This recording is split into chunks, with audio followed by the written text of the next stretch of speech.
All right, Rabbi, say good morning. Let us begin by thanking our sponsors for this morning. Sure to thank our Talmud Torah sponsors for the month of Nisan. To thank Jerry and Abby Applebaum for dedicating all the Sherman Joshua's this month in memory of Basya Bas Chaim and David Ben Abram. To thank Doctors Paul and Linda Weinberg for dedicating the Shurim this month in memory of Mordechai Yoshua, Ben Paris Moshe, Valea Miriam. To thank Paul and Kathy Pollock for dedicating the Shurim this month, for Donna Baker Matson, Stephen Terizin for dedicating the Shurim this month, with gratitude to Hashem for their grandson Bunim Tzvi Hirsch. Naftali Tilson for dedicating the Shurim this month with Hakar Satov to his friend Benjamin Wall, and with wishes of a Chag Kasher v'Samech to the entire Shir. Avram Shindi Kelman for dedicating the Shurim this month, commemoration of the yahrzeit of Sarah Braina Bas Yoshua Heschel. We hope that on the merit of our Talmud. Oh, and I'm sorry, today's Daf Yomi sponsor, Richard and Judy Noodleman, in memory of Tammy Schwartz, Judy's mother, whose Levaya is today. We didn't should have an aliyah, and the family should have an achama. Well, so with that, let us begin. So today's daf is Lamed Ches. Today's daf is Lamed Ches. Sorry.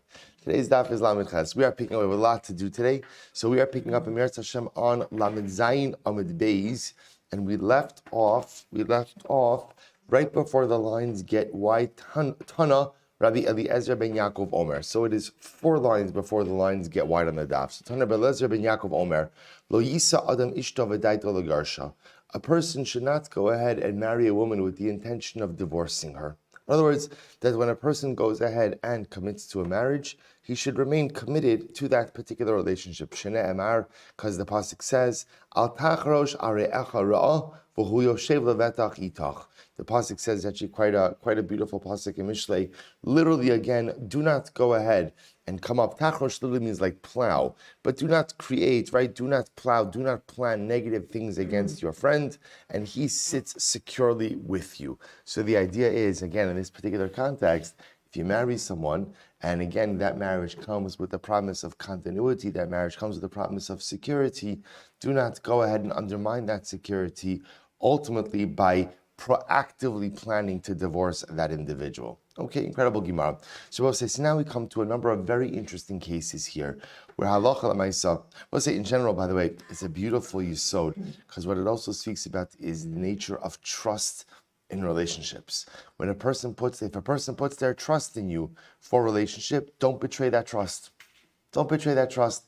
And in general, again, that's true on many different levels, and how careful we have to be with all of our relationships. Of course, it goes without saying marriage, but even otherwise, just to be an upstanding person in every relationship, people do things to us, say things to us that we don't like.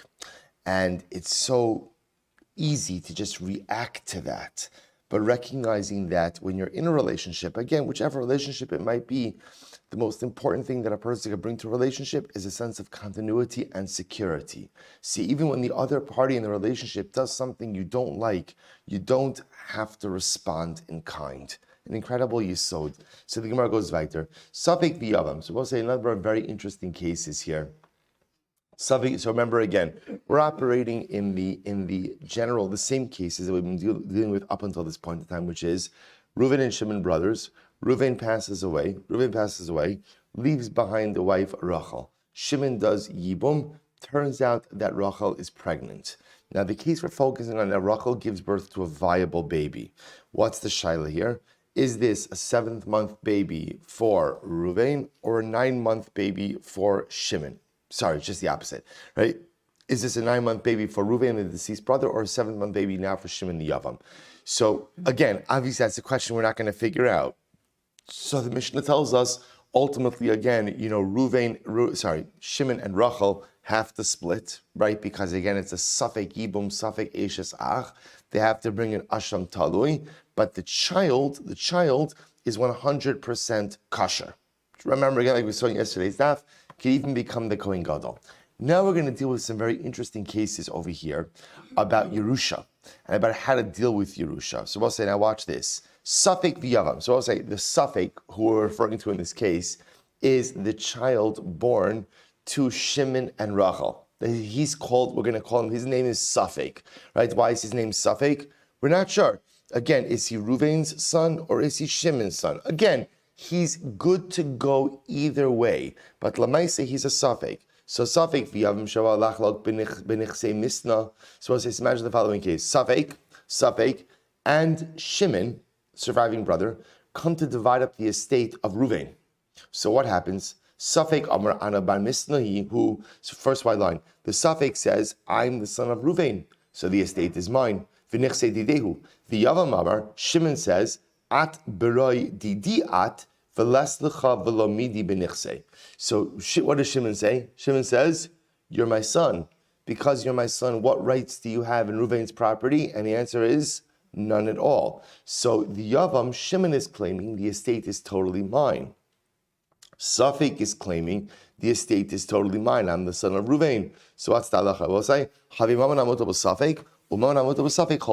so we'll say there's a general principle that whenever you have mamon hamuto b'safek, which means two claimants, right? Two people claiming the same money, and neither has a clearer claim, more decisive claim than the other, ultimately, again, you split it, right? We'll say this goes back to paradigmatic case, Shnayim ochsim betalis, right? Ze omar kula shali, the ze omar kula shali. What's the halacha?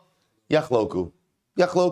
Again, whenever you have mamon hamuto b'safek, and again, I will say, to be clear, if one party presents proof, that's something different. Here, they're both just lodging a claim with absolutely no way to back up their claim, both legitimate claims, cholkin. Great, next case. Listen to this case. In this case over here, Shimon passes away as well. Now, before Shimon passed away, they never had a chance to divide up Ruvain's estate. Right? So what happens? So therefore, again, now, the children of Shimon, let's say Shimon had other sons, right? The children of Shimon and Safek are coming to divide up the estate of Ruvain. So Safek Amar Hu Gavra Bar Misnahu. So the Safek says, Ruvain was my father, and therefore again the estate is mine. So the Gemara says, V'nichsei didehu, b'nei Yavam Amri, at achenu at, uman sa hu de'is lecha bahadan. And the brothers, right, the sons of Shimon say to Safek, what do they say to Safek? No, you're our brother. You're Shimon's son. As such, we all share in the estate of Ruvain equally. So what's the halacha? So we'll say really a fascinating case. So remember again, in this case, so Shimon predeceases his children, and assuming he has Safek, and we'll call it two other sons. They never divided up the estate of Ruvain. So Safek says, Ruvain was my father, the estate is mine. The brothers, right, the sons of Shimon say, no, you're our brother. Our father inherited the estate, and we all share in the estate equally. Let's say there's three brothers, we all get 1/3 of Ruvain's estate. So the Gemara wants to suggest this is a Mishnah. What's the Mishnah? This nan. Hu eni yoresh osam, vehem yorshim also. So we'll say this is actually a similar case, but a little bit of a different kind of case where halacha l'maaseh, again, you also have two groups of brothers. And again, it's not sure who one of the brothers belongs to. So the Gemara says he inherits them, they do not inherit him. To which the Gemara says, V'hacha ipcha. Here's a different kind of case. Hasam amrile aisi raya v'shakol. There they say, bring a raya that you're our brother and take your portion. Hacha amrlehu aisi raya v'shakolu. Here, he tells them, bring a raya and you're permitted to take. You're permitted to take a portion. Amr Mishashia, midami. Hasam inhu vadai vi'ihu safek. How can you compare it? In the other case, ultimately again, they are a vadai and he is a safek. Hacha idi vi'idi safek. In this case, however, everyone has a safek claim. If you're going to compare this case to a Mishnah, that's the following case. So the Gemara says, L'safek ubnei yavam sheba'u lachlok b'nichsei yavam gufei. Supposed to listen to this case. It can be comparable to the following case. Safek ubnei yavam shebola. Supposed to listen to this case. In this case, Shimon passes away, and now what happens? We're going to see this case more explicitly. Now what happens? Safek and the other sons of Shimon come to go ahead and divide up Shimon's estate. The Hasam Amrilei, there the brothers say to Safek, the sons say to Safek, I see raya da'achuna at v'shakol. go ahead and bring a raya that you're our brother, and we'll give you a portion. Again, we're going to get into that case in just a moment. So I will say, so ultimately, again, I just want to point out over here, in all of these cases, pretty much the halakha is going to follow the same line, which is what? Yachloku. We're going to split. Because remember, again, in all of these cases, everybody is lodging legitimate claims. And the truth is, there's no way to positively ascertain who is correct. Whenever you have mamon hamutal b'safek, you split it. To what was the next case? Safek ubnei yavam shavah lachlok b'nichse yavam. Now, this is what we just mentioned before. So remember, in this case over here, Shimon passes away. So let's just go back for just a moment. The prior step in this case is, remember, the previous case was that, remember, Ruven passed away, obviously, right? And again, Shimon did Yibum with Rachel, right? Turns out that Rachel is pregnant. Rachel gave birth. We're not sure, again, is this Ruven's son, Shimon's son? Okay, stage one is now, again, we'll call it, so now this kid's name is Safek. That's his name. Safek says to Shimon, right? They have to divide up Ruven's estate. So Safek says, I'm Ruven's son. Shimon says, you're my son, right? Nafkamina is Safek saying Ruven's estate is mine. Shimon saying it's mine and you have no portion. Right? Again, what do we say in that case? Yachloku, split it. Okay. Now both say, keep that in mind. So now Ruven's estate already has been, what's the word? Not disposed of. There's a word? Distributed. Good, it's already been distributed. Right? So now again, how did the distribution work? Safek got half. Shimon got half. Good. Now Shimon dies. Now, I just want to point out, by the way, just you see something amazing. Families having fights over inheritance is not a new thing.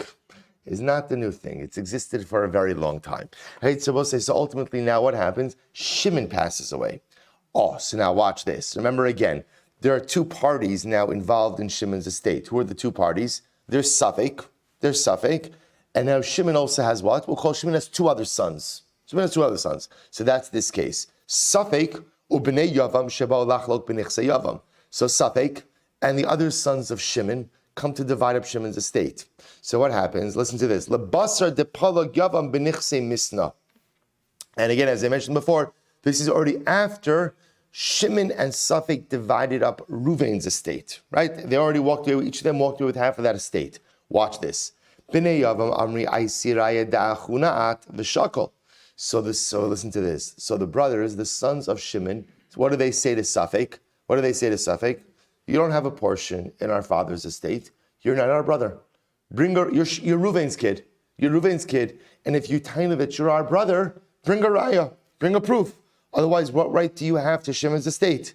Listen to this, Ravosai. Get ready for this. Amalu Safek, no problem. Manaf shach. Iachusan ana, havili min sabad aichu. Listen, if you're going to accept me as your brother, then give me a portion of Shimon's estate. Watch this, Ravosai. V'i bar misna ana, and by the way, if you say I'm Ruven's kid, no problem. Havili palga de palogavuchan ba'adoi. Give me back 50% of Ruven's estate that your father took. Right? Incredible. This is great, no? So Safek says, listen, guys, you want to tell me I'm not your brother? That's fine. A little hurtful, I'm not going to lie. But that's fine. But then give me back my father's estate that I split with your father, Shimon. Give me back the 50% of Ruven's estate. Incredible. We'll say, strong taina.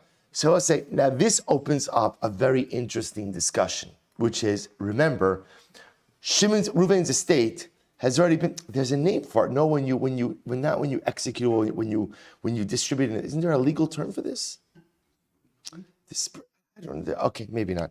Anyway, so I'll say, here's what's interesting about this is, Ruven's estate has already been dealt with, right? So now I'll say, what's going to be the fundamental shaila?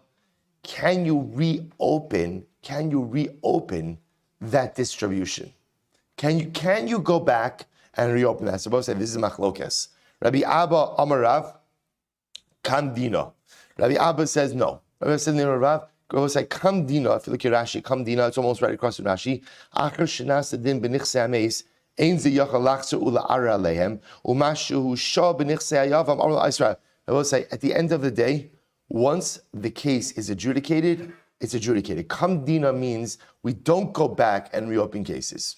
Right? We don't go back, and sometimes we do balamaisa. Again, in the distribution of an estate, once it's done, it's done. Kam dina. We do not go back and re-examine it. Rabbi Yirmiyah Amar Hadr Dina. Rabbi Yirmiyah says, yes, we do. Yes, we do. So in a case like this, Eina Chinami, we tell the sons of Shimon, guys, listen, you got a choice. You got a choice. If you don't want to give Safek a third of Shimon's estate and dividing up as an equal brother, that's your prerogative. But just know if you do that, we're going back and reopening then the case of the estate of Ruven. So I'll say a fundamental machlokes. So it must be that this machlokes ultimately, again, I will say, similar to a case of Amon Rabban. I will say this is a great case. Great cases today. This nan, listen to this. Misha halach l'medina sayim va'avdolo derech sadehu. I will say, here's the case. I went overseas. Now, just if you can imagine, by the way, I have a field. And it's actually an interesting configuration. My field is landlocked by other fields. Right? So if you can imagine, there are four, right? I have a field in the middle, and there are 4 fields around my field. So which means that the only way I can access my field is how? A path, a right-of-way. Right? I have, which again is very common, I have a right-of-way agreement. Right? What's the problem? I went overseas, probably change of ownership in the surrounding fields. I don't remember where my right-of-way was. So I come back, I don't remember where my right-of-way was. So the Gemara says, Admon Omer, Yelech Bikitsara. So Admon says, you take the shortest way. We'll see what that means in just a moment. We'll say, take a look at Rashi. My field was encircled by other fields.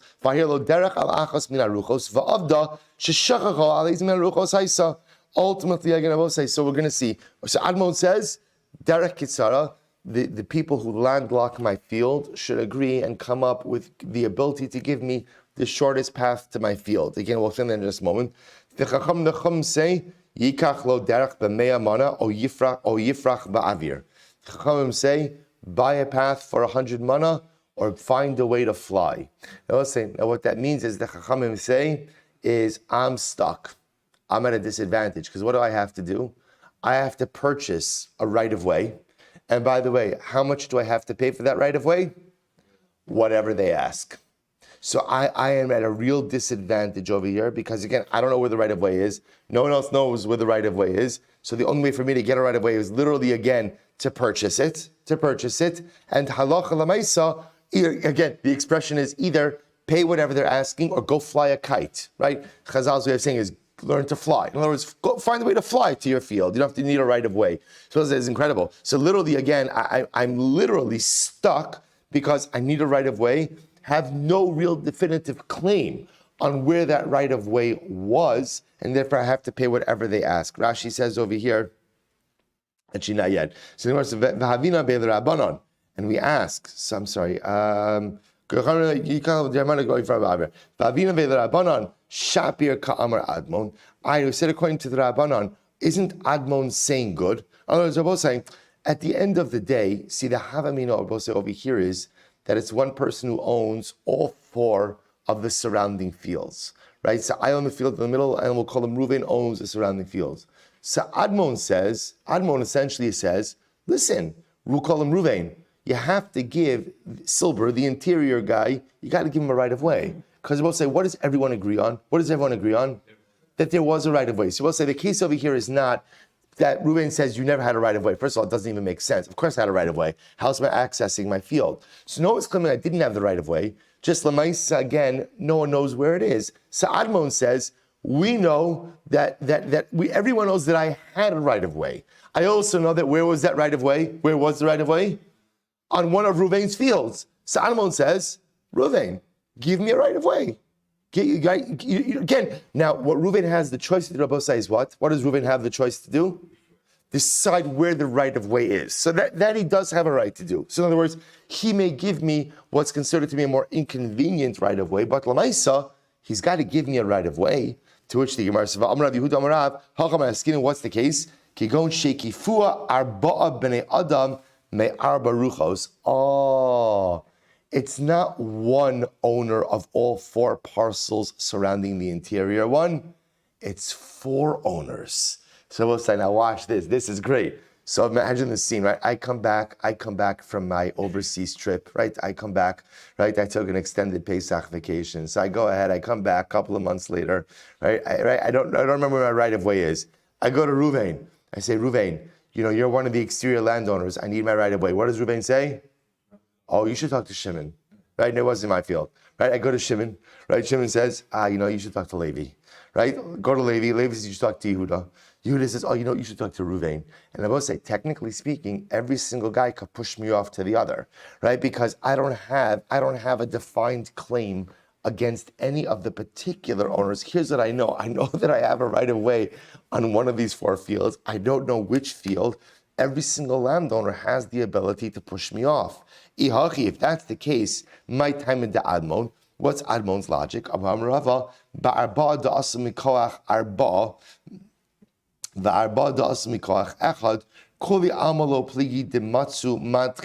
will say, when you have a case of 4 different owners who acquired their parcel from 4 different people, or even 4 different people who acquired their parcel from one owner, they could deflect my claim.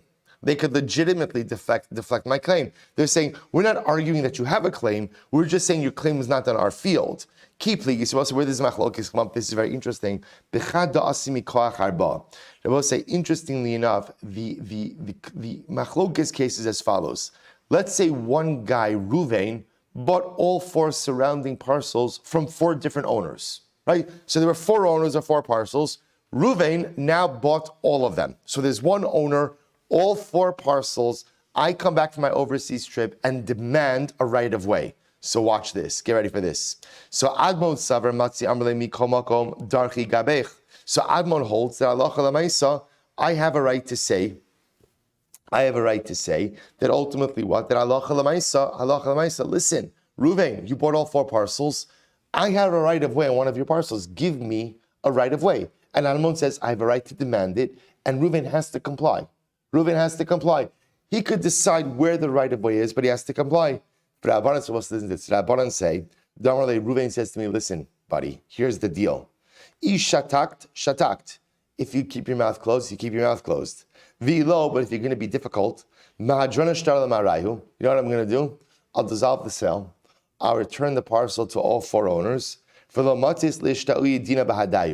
the truth is, you'll have no claim at all. So essentially, what Ruvain has me at a significant disadvantage. Ruvain says, sure, I'll give you the right of way, but it's going to cost you.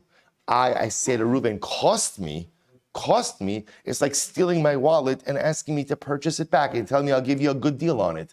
Right? What are you talking about? In other words, what are you talking about? I have the right of way. Ruvain says, listen, you have a choice. You want to be difficult? Be difficult. But if you are, I'm going to return the 4 parcels. I'm going to dissolve the sale, return the 4 parcels to the 4 owners, and you have no claim. Because remember, again, when it's 4 owners on both sides, what do the 4 owners have the ability to do? Right? They could deflect one onto the other, and I'll never get my right of way. He says, or you could deal with me, you're going to pay through the nose, but lamaisa, you're going to get your parcel back. Now, I will say, I want to be clear, this is not condoned behavior.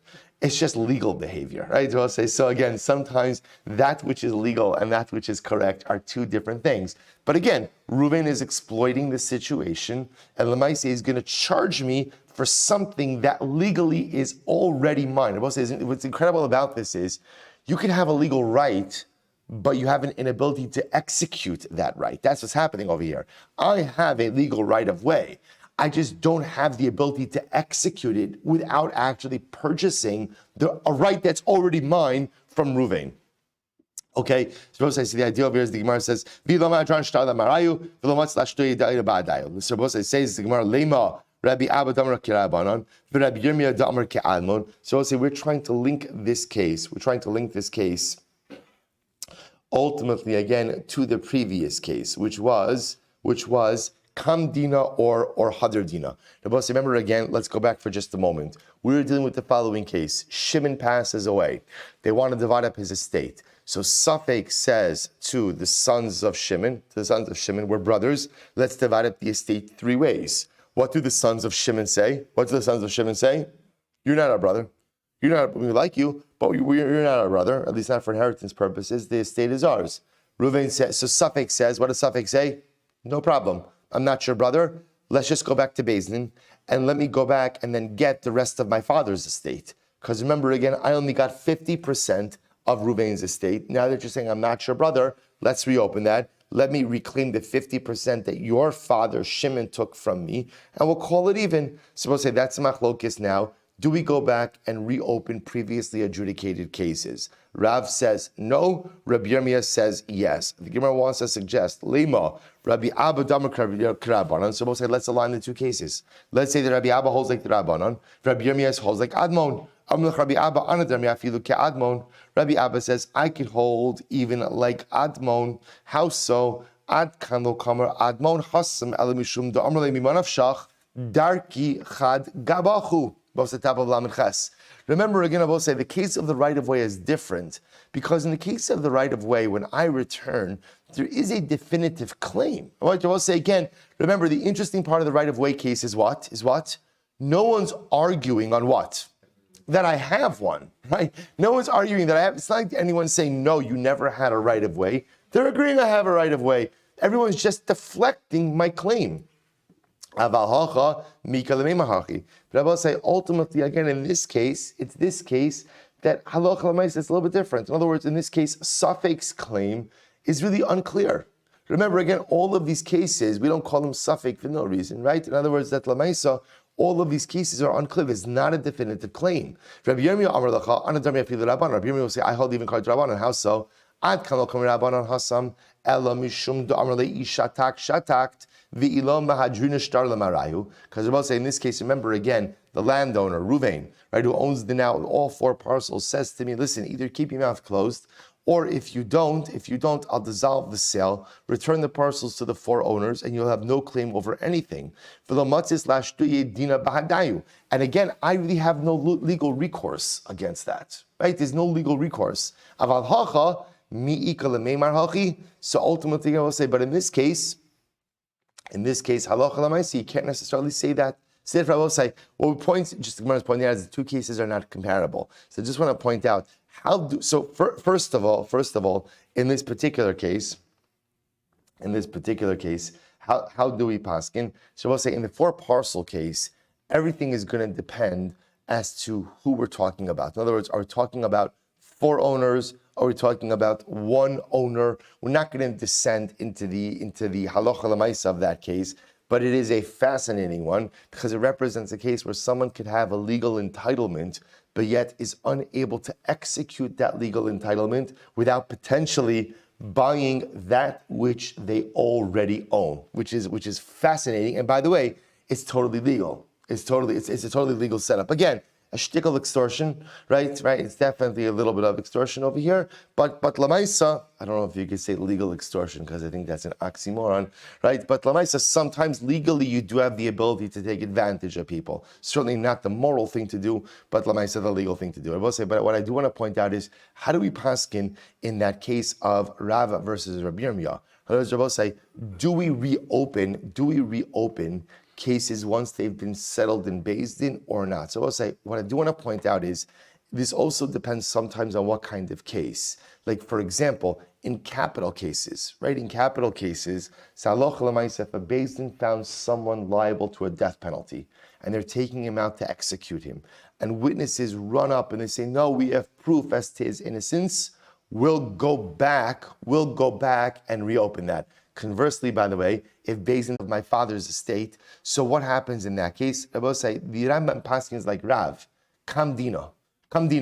We do not reopen the case. In other words, once Ruvain's estate has been dealt with, it's done.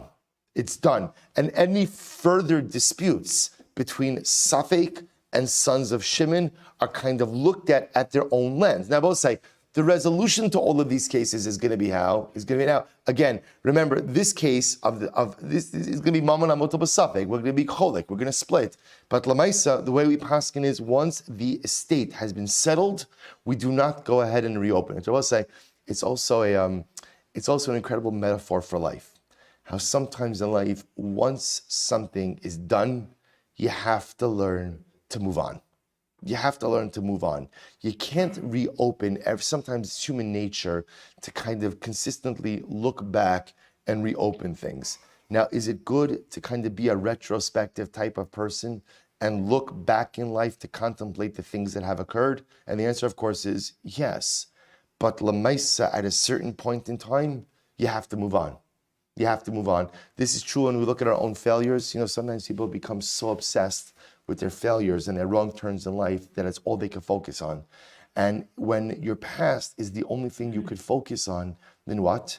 Then lamaisa, again, you can never build your future. I once saw a beautiful mashal. I think I've quoted this before, but a beautiful, beautiful mashal. It's kind of like if you can imagine when you're driving, so you have to check your rear view mirror, right? You always have to check your rear view, what's going on behind you. But if the entire time that you're driving, all you do is look in your rear view mirror, you're going to get into an accident. Because you cannot go ahead and drive forward if all you're focused on is the rear view mirror. And it's an incredibly important metaphor for life. Do you have to do you have to learn from your past? Of course. Do you have to grow from your past? Of course. Do you have to remember the mistakes of your past?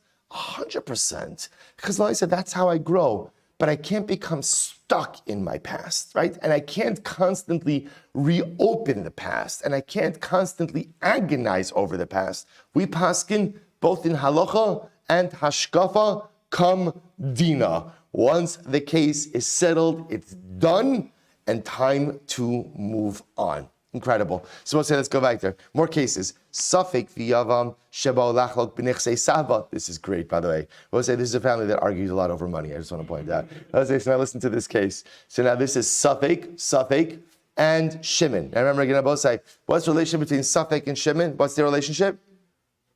We're not sure. Shimon is either what? Safek's father, right? Or uncle. Right, son or nephew, right? Good. So I'll say, that's the relationship. We don't know. So now watch this. I'm sorry.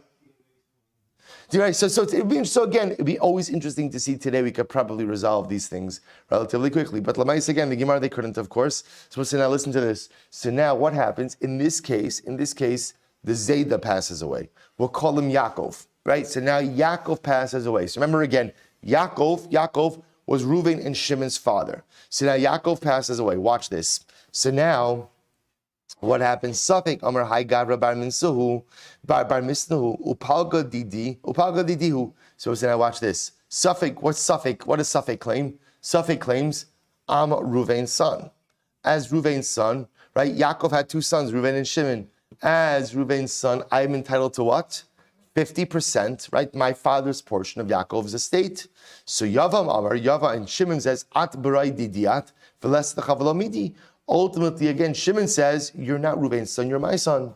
And as such, what entitlement do you have? What entitlement do you have in Yaakov's estate? And the answer is zero.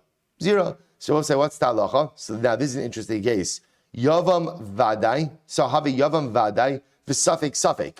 So we'll say, in this case, they don't have equal claims. Why? What do we know definitively? That Shimon is Yaakov's son. That we know bevados, right? Safek, we don't really know whose son he is. So we'll say you have a case of a Safek and a Vadai, right? In this case, Shimon is a Vadai. Shimon is definitely Yaakov's son. Safek, right? Safek maybe is Ruvain's son, maybe is Shimon's son. So what's the halacha? We'll say in this case, Yavam, Shimon gets everything. Why? Because ein Safek motzi midei Vadai. So we'll say, which makes sense, because in this case, as I see, up until now, we'll be dealing where both parties have kind of possible claims, but no one has a definitive claim. In this case, Shimon has a definitive claim. He is definitely the son of Yaakov, and Safek cannot make any definitive claim. Therefore, again, Shimon inherits everything. Incredible. Safek b'nei Yavam Shabbat Lachlok b'nechsei Saba. So we'll say now in this case over here, what happened? So we'll say in this case, Shimon passed away before his father Yaakov. And now Yaakov passes away. So who's coming along? The sons of Shimon and Safek. And they're coming now to distribute or to divide the estate of the Zayda of Yaakov. So what happens? Safek Amarhu Gavra Bar Minsuhu. So Safek says, I'm Ruvain's son, and therefore I'm entitled to 50% of the estate. from Yaakov. So the Gemara says, "Upalga didihu ubnei Yavam amri achunaat umansa islacha bahadan palga." Right? So I'm sorry, umisa bahadan. So we'll say, what do the brothers say? Right? What do the sons of Shimon say?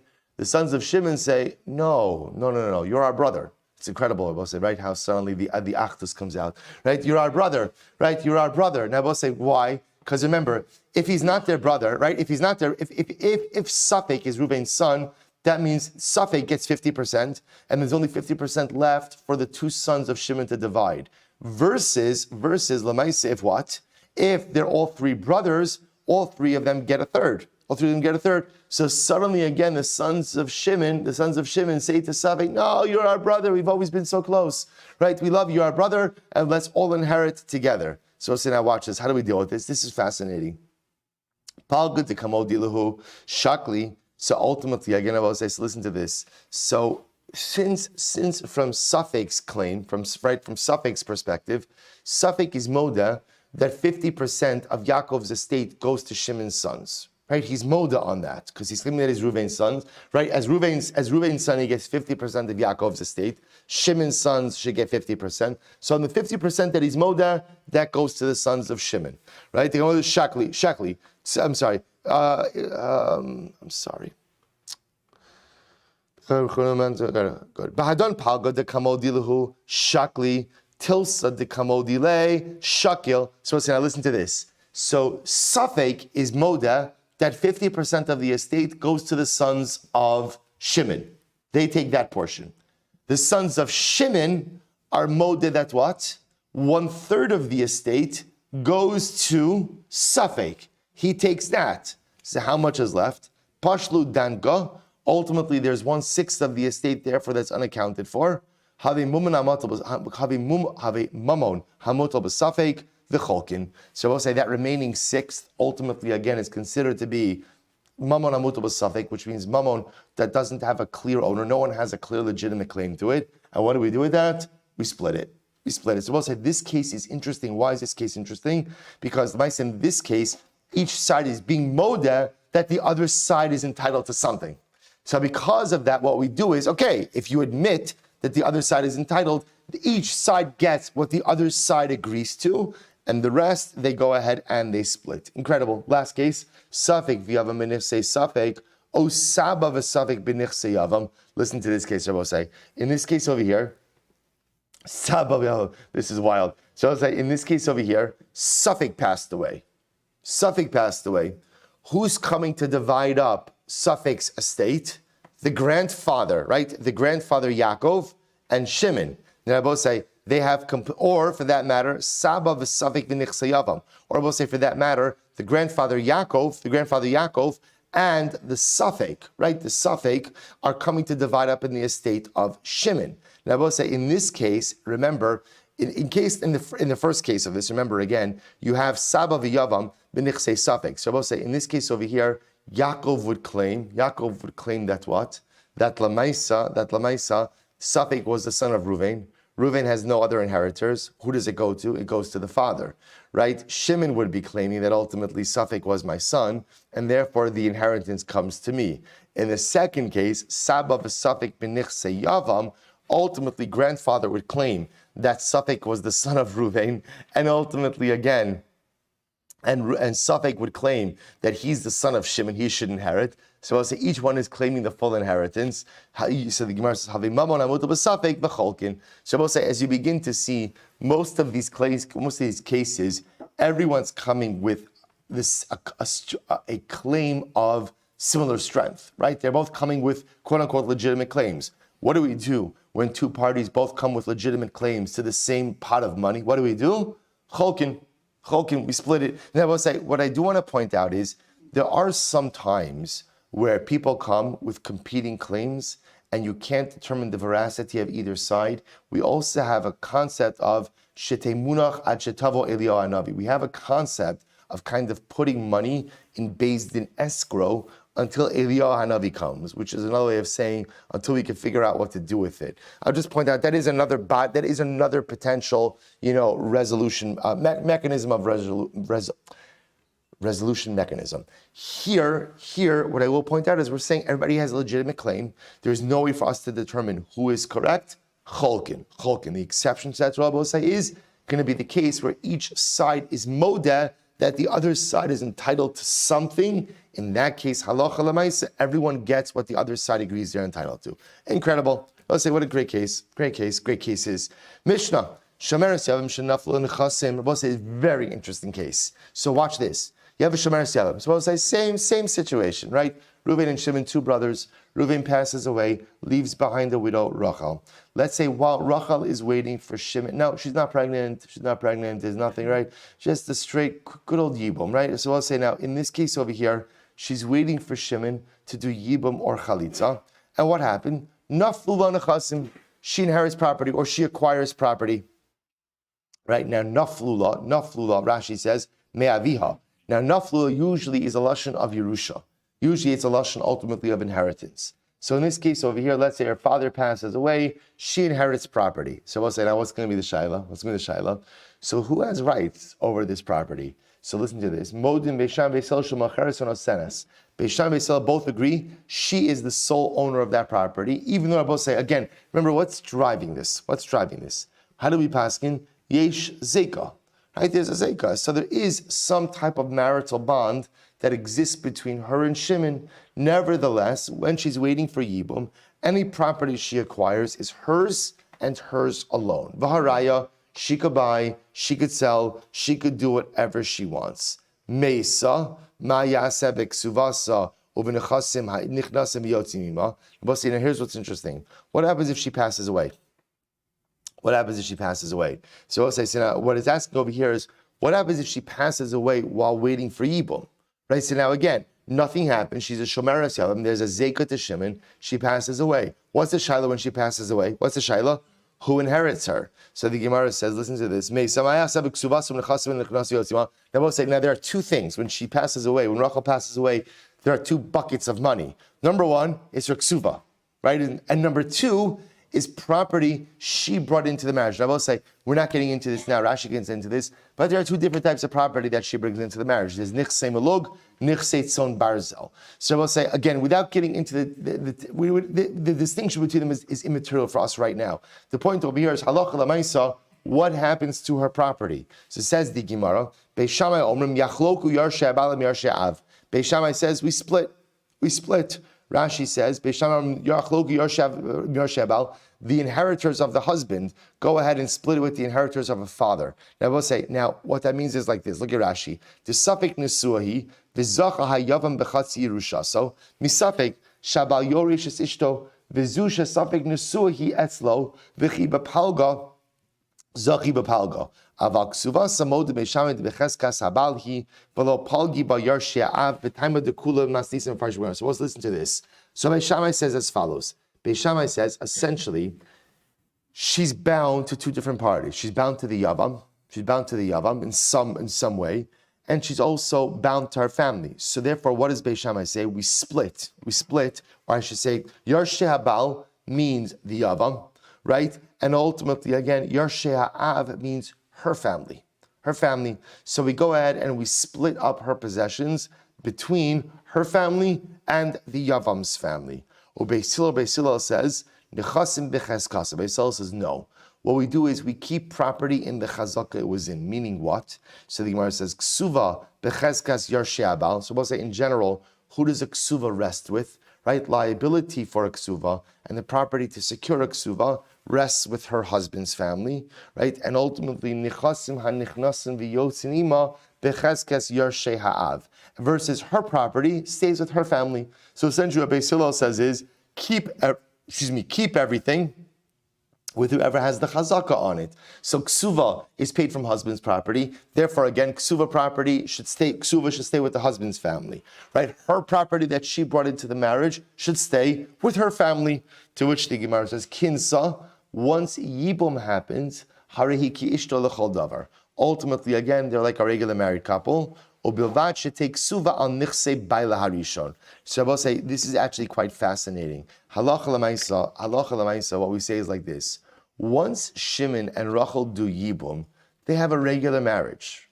fully regular marriage, there's only one unique difference in their marriage, is that Rachel's ksuva, right? Remember again, I will say when you do yibum, so Shimon doesn't have to write a new ksuva, right? Just like Shimon doesn't have to do another act of kiddushin. Why? Because the way we view yibum is how? Almost like an extension of Ruvain's marriage. So I will say because of that legally, Rachel's ksuva is not from Shimon's estate. Who is Rachel's ksuva from? Ruvain's estate. And this is incredibly important because I will say normally when you get married, everything and anything you own is encumbered. Everything and anything you own is encumbered. Right? And I will say that's not just like a metaphorical statement, that's a legal statement. That's in the ksuva. Afilu min galima da kaspai. This is what was unique. There is no other lien that exists in halacha like the lien of a ksuva, because the lien of a ksuva devolves upon everything. Movable property, real property, everything. Nothing else in halacha exists like this. So what's unique is when Shimon does yibum, his property remains unencumbered to the ksuva. I both say this is very important, like legally, like halachically, it's very important because generally, I both say when you're buying real estate, you're buying anything from someone. What do you look for? What do you look for?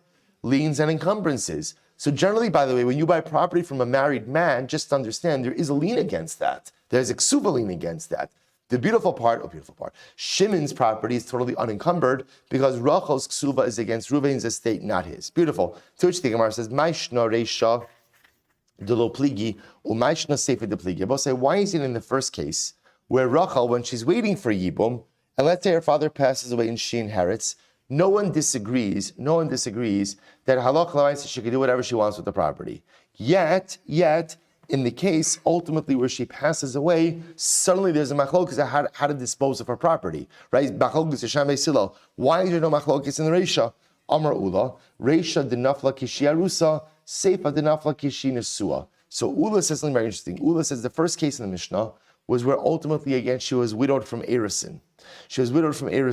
So because ultimately again she was widowed from Erisin, halacha lamaisa again, a husband never gains rights in his wife's property until nisuin anyway. Right? So we spoke about the idea that even if wife retains title, husband gets peiros, gets usage. Those rights only come about in nisuin. We're talking about in the Reisha case where she became a widow from Erisin, in which case Ruvain never had rights in her property. So of course now when she's waiting for Yibum, she felt Yibum from a state of Erisin, the Yavam has no rights in her property either. That's why whatever she gets, whatever she buys, sells, is all totally legal. The Seifa on the other hand, when she passed away, she was widowed from a state of Nisuin, so she was coming off a state of marriage already where her husband had entitlements in her property. Vikasavra Ula, Zekas Arusa, Osa Safek Arusa, Zekas Amades, Zekas Nisua, Osa Safek Nisua. So we'll say, so the idea over here is, and this is quite fascinating, Ula says that essentially, this is fascinating, Zika mirrors the state of marriage. So in other words, if a woman was married, if a woman only had Erisin, let's say Rachel had Erisin with Ruvain, and then she was widowed, so kind of like, so now she has a Safek Erisin Zika with Shimon. If she was widowed ultimately from Nisuin, she has a Safek Nisuin Zika with Shimon. Now, I will say the lashon of Safek just means Zika only creates, we've seen this many times before, Zika only creates like a partial marital bond. The way we're calling that partial marital bond is we're calling that what? We're calling that a Safek. We're calling that a Safek. Good. Calling that a suffix. So we'll say I'm sorry. So the Gemara says suffix. So the Gemara says zekas suffix nesua ose suffix nesua. Zekas arusa ose suffix arusa. So we'll say ultimately again it's very interesting. So therefore, when a woman is widowed from Erisin, so that means the zika. So right. So let's say again, Ruvain died after doing Erisin with Rachel. Rachel now falls to Shimon in Yibum. That zika that she has with Shimon is only a zika that's equivalent of Erisin, right? So zekas, Erisin, and I will say the ramification of that zeka essentially creates like a state of Safek Erisin. Safek Erisin. Watch this. So ultimately, again, because halacha l'maisa, if you would say that it creates a vada case of erusin, modim beisil shemocheres v'nosenes v'kayim, would Beis Hillel agree that she has the right to go ahead and sell property? V'atanan, we learned, naflu lo nechasim mishinis arsa. Rabbi say in a general case, if let's say again regular case of marriage, Ruven did erusin with Rachel, and now Rachel inherits property. Beis Shammai omrim timkar. Beis Shammai says during erusin she has the right to sell property. Beis Hillel omrim lo simkar. Beis Hillel says she doesn't have the right to sell property. And Elu ve'elu modim, both agree, shemachra v'nasna kayim, that if she went ahead and she did sell property, then what? It works. But I will say, but what do you see from here? El shmamina zekas arusa osa safek arusa. Then I will say, so this is very important. So let's just take a step back over here. So here's what's happening. The way we're framing, I will say, remember again, what was the first case in the Mishnah? First case in the Mishnah was Ruven passes away, leaves behind a wife, no children, Rachel now, and a surviving brother, Shimon. So now what's happened? Rachel is going to do Yibam with Shimon, but nothing's happened yet. She's what's called a Shomeres Yavam. In this state, meanwhile, what's occurred? Her father passed away. Rachel's father passed away. Let's say she's the only child. She is the sole inheritor. So she, Baruch Hashem, now inherits the entire estate. She decides, you know what? I want to sell off the property. She sells off the property.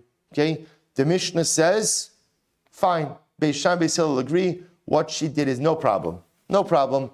To which the Gemara says, okay, so why is that? Why is that? So what the Gemara suggests is as follows. So first of all, the way we set up the case is, Rachel was widowed from erusin. And now, Bosai, essentially what Ulu is suggesting is that Zika mirrors, Zika is a watered down state, a weaker state of the marriage from which the woman emerged. Okay, watch this. In other words, that halacha l'maisa, if Rachel was widowed from erusin, so the Zika essentially creates a state of what we'll call Safek erusin. Safek erusin. Now I will say not Vada erusin, Safek erusin. So whatever a woman could do in a state of Safek erusin, and whatever would be binding in a state of Safek erusin, is binding when she's a Shomeres Yavam for that type of Zika of erusin as well. So Zekas erusin, essentially, I will say, so again, so therefore halacha l'maisa, in a case of Safek erusin, if a woman were to sell off property, the sale would be binding. Therefore, in this case over here, where she's a Shomeres Yavam, from a marriage of erusin, the transaction is binding. But I will say what Ula is teaching us is a very profound yesod, which is Zika mirrors the stage of marriage from which she was widowed, but the Zika is a weaker state of that marriage. So if she was widowed from erusin, the Zika is a watered down form, what we call a weaker form of erusin. She's widowed from nisuin, and let's go into that case now. So the Gemara says, Zekas Nesua Osa Safek Nesua. Similarly, again, I will say,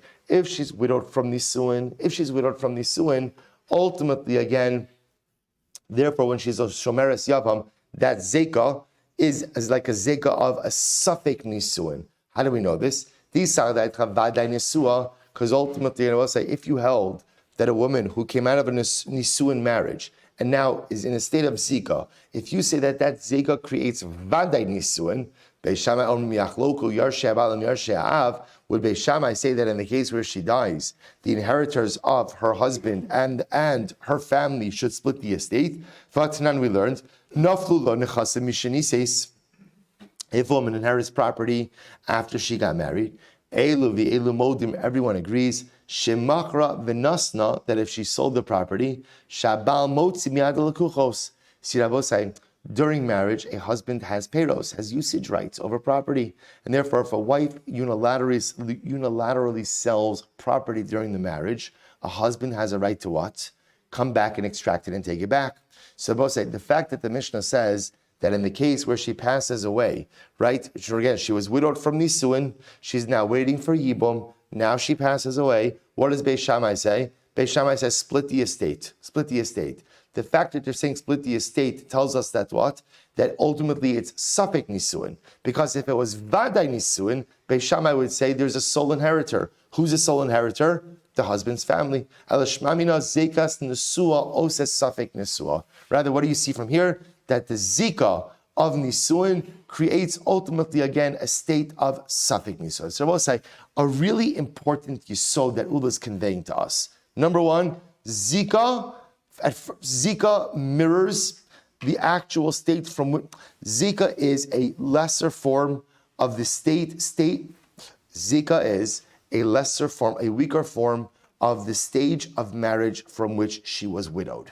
So therefore, again, if she was widowed from Erisin, Zika is a weaker form of Erisin. What we call the weaker form is what? Safek. If she was widowed from Nisuin, Zika is a weaker form of Nisuin. And that's what's unfolding in our Mishnah. That's what's unfolding in our Mishnah. So for example, when a woman is in a Vadai state of Erisin, if she were to inherit property, right, and she were to come and ask us, can I sell this property? We would tell her what? We would tell her what? No. Beis Hillel says, no, you should not go ahead and sell it. Ex post facto, if she sold it, does the sale work? And the answer is yes. Halach l'maaseh, yes, it works. In this case over here, because the Zika, when she's widowed from Erisin, now she's in a Zika state, the Zika is a lesser form of Erisin. That lesser form of Erisin allows her to do what?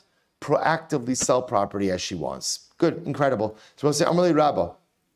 Rabba says, well, if that's the case, Ademiflagi bigufa ula achar misa, instead of going and arguing about her, about literally again her death and what we do with her estate after she dies, liflagu bechaya ula peros. Why don't you go ahead and argue about a case where she's still alive, halacha l'maisa, she's still alive, and ultimately again the argument is regarding peros, regarding usage. To which the Gemara says, Ela Amar Rabba, Idi v'idi dinafla kishinisua. So we'll say, Rabba wants to suggest no. Rabba disagrees with Ula. Rabba says both cases in the Mishnah, the Reisha and the Sefer, are talking about a case of a woman who was widowed from Nisuin. Now watch this. The Gemara says, V'zekas Nisua, Oses Safek Nisua. But I will say, interestingly enough, he's going to agree with Ula's principle, which is Zika creates a weakened form of the stage of marriage from which she was widowed. Namely, so if she was widowed from Nisuin, ultimately, again, a Zika creates a weaker form of Nisuin. Now watch this. Reisha di'ihi kaima havela ihi vadai ve'inhu safek. So I'll say in the Reisha where she's alive, so remember again, she's a vadai, he's a safek. Meaning what? I will say again, she's a vada that she owns the property. He's a safek. Remember, why is he a safek? Because again, remember, Zika creates a state of safek nisuin. And therefore, again, even though we would tell her don't sell the property, if she did, she has the right. Why? Ain't safek mosei midei vadai. Ultimately, again, because she has the definitive claim, he only has the safek claim. Seifa de mesa, in the second case of the Mishnah where she passed away, halalu ba'in liresh, v'halalu ba'in liresh v'yachloku. Each side, the husband's family and quote-unquote her father's family, i.e. her family, have equal claim, and therefore the only way to deal with that case is how? Yachloku, we split it. So I just want to point out, all that Rabbah is doing over here, all the Rabbah is doing, Rabbah is not disagreeing with Ula's principle. Namely that what? That Zika is a weaker form of the stage of marriage from which she was widowed. He's not disagreeing with that principle. He's only disagreeing about how Ula framed the cases. Ula framed the Reisha as talking about where she was widowed from Erisin, Stefa she was widowed from Nisuin, and all Ula is saying is that no, they're both Nisuin. Abaye says, Ula Beis Shammai ain't safek motzi midei vadai. Is that true? That according to Beis Shammai, ultimately a safek cannot be motzi from a vadai? In other words, that if there's two claims, one is a safek, one is a vadai, that the vadai always wins. Rabbi said, listen to this case.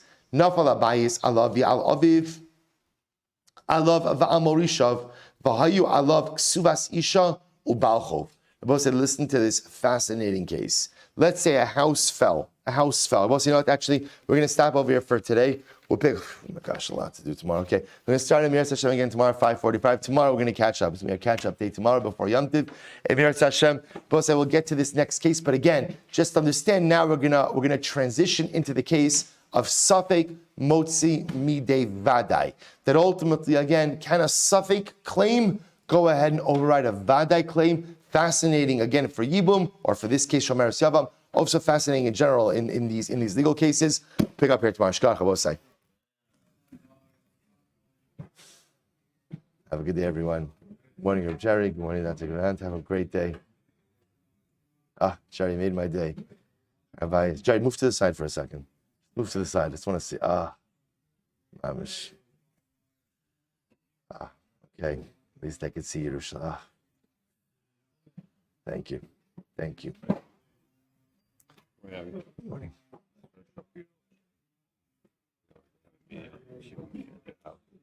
Last time. It's mother-in-law? Oh, fuck. What time is it? 7. He needs people now?